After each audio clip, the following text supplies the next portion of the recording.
As we heard from Veljko's piece, it may unfortunately take some time for the already fragile region to fully recover.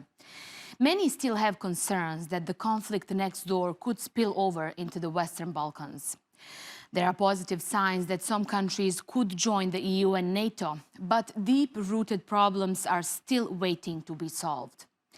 I interviewed Majlinda Bregu, Secretary General of the Regional Cooperation Council at the TRT World Forum a couple of weeks ago, and asked what she sees as the biggest threat to the region's stability.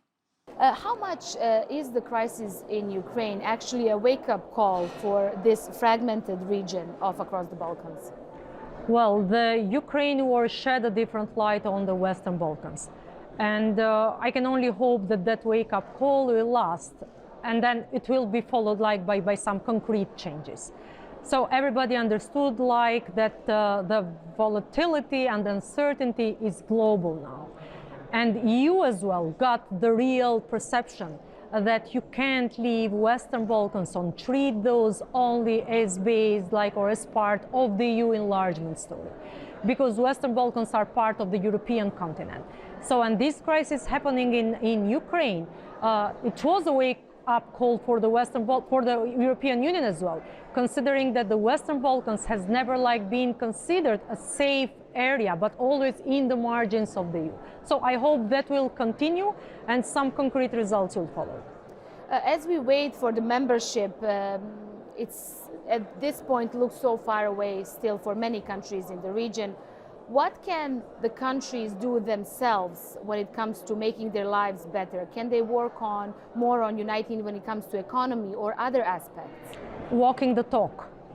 We know that the process of membership is going to be again, it might take many years. And frankly, I don't have a crystal ball, and nobody can say today if this process will come soon, let's say, to an end, as the promise was made when the perspective of the EU enlargement accession of our region was set up. So it's all the region feels not being closer to the date of membership than they were when they received the proposal to be part of the European Union.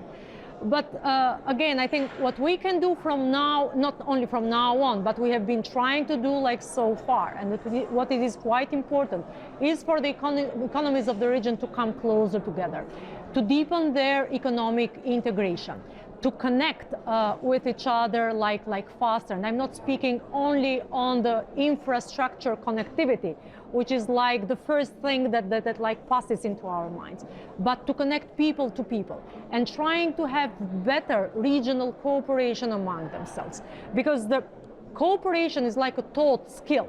And for the countries of the Western Balkans, the greatest part of them coming out from a despotic glue of the Yugoslav times, and the Albania on the other side from the communist regime, to come closer to each other and to consider ourselves as good neighbors, you really need a lot of work. But finally, I think that things are set on the right track. And at least I tend to believe what the citizens of the region are asking and expressing. And they are massively, overwhelmingly supporting the regional cooperation. What do you see as the most destabilizing actor in the region at the moment? Well, not because all the eyes and ears are on Russia, but Russia has an interest in destabilizing the Western Balkans. Because for them, Western Balkans, it's not only a part of the world, of this global world, but it's the front yard of the EU. So by destabilizing the Western Balkans, you can easily transport and transpose this crisis into the EU.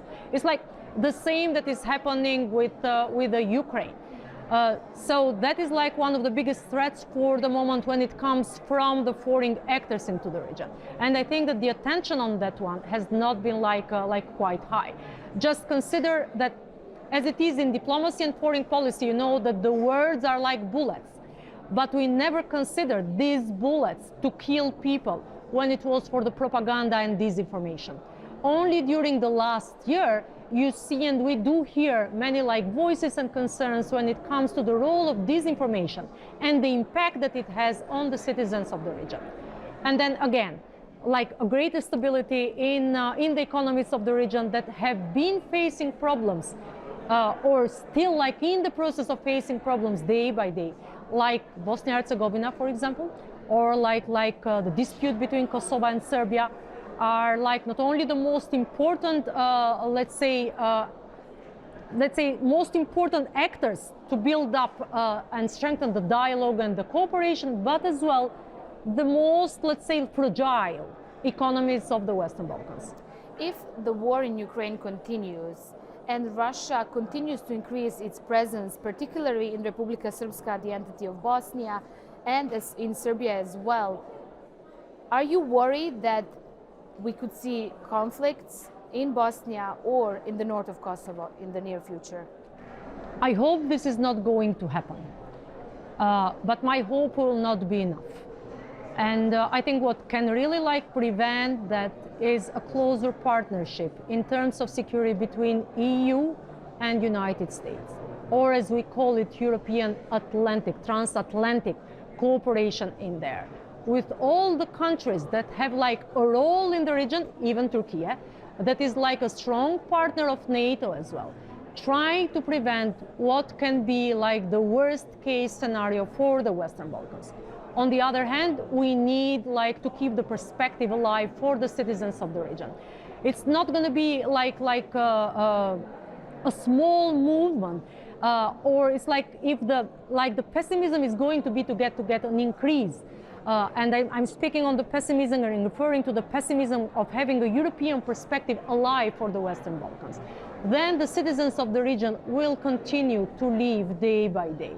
So for some of them, like for the young people, if they can't continue, they can't change their country, they will continue to vote on their feet by leaving their countries, which I think, again, is going to be one of the worst and the bitter realities that we might face. So as it is in each crisis, things become more crystal clear, but as it is, as well, it goes with every crisis, time is not tomorrow because the present is now. You often said that radicalization, disinformation, and corruption are major concerns for Balkans. Have we seen any improvements when it comes to those three issues in the region? Economic downturn is a big problem now because of the war in Ukraine. But yes, these problems are still persisting in there. The distrust in public institutions, as it comes from our Balkan Barometer polls, is quite high. And I just wish that now the instruments in place should be really like executed, even to prevent the disinformation. All those mechanisms that haven't been like taken seriously so far, even when it goes to the media, who keeps like repeating fake news or producing fake news, or like the self-regulation within the social media community, the online portals that are quite present in the region. Like, it's quite interesting, based on this latest survey that we had after the war in Ukraine, that the social media and the online portals are quite distrusted in the Western Balkans when it comes to the level of information. And the most trusted sources of information are the international media. So everybody has a role to play in there. Local media, international media, EU institutions, digital services, all of them have a role to play. I always like to end my interviews with something positive. Ms. Bregu, in 2022, can you single out three biggest achievements for this region that we have seen? The endorsement of the agreements that were like standing with us for more than 2 years. The recognition of diplomas, which is quite important for the students. The recognition of the first 3 professions that will be followed by 4 others. And the freedom of movement with ID cards that makes like possible for the Bosnian citizens and those of Kosovo to travel without a visa among each other. The, let's say, start of the day or of the process of reduction of the roaming charges EU Western Balkans. This might sound a bit like technical, but whatever initiative gives to the citizens a bit of more hope, sense of the EU perspective, and on the other hand, even some more money in their pockets, so their bills are not going to cost highly. These are all welcome. And I see like the best news, the raising consciousness that together in the region we can stand. but divided we fall. And as I said, that comes like from all the citizens in the region, be those like the average citizens or the business community. Ms. Bregu, thank you so much for your insights for Across the Balkans. Thank you very much and good luck. Okay, that's it from us for this week. See you next time. Bye-bye for now.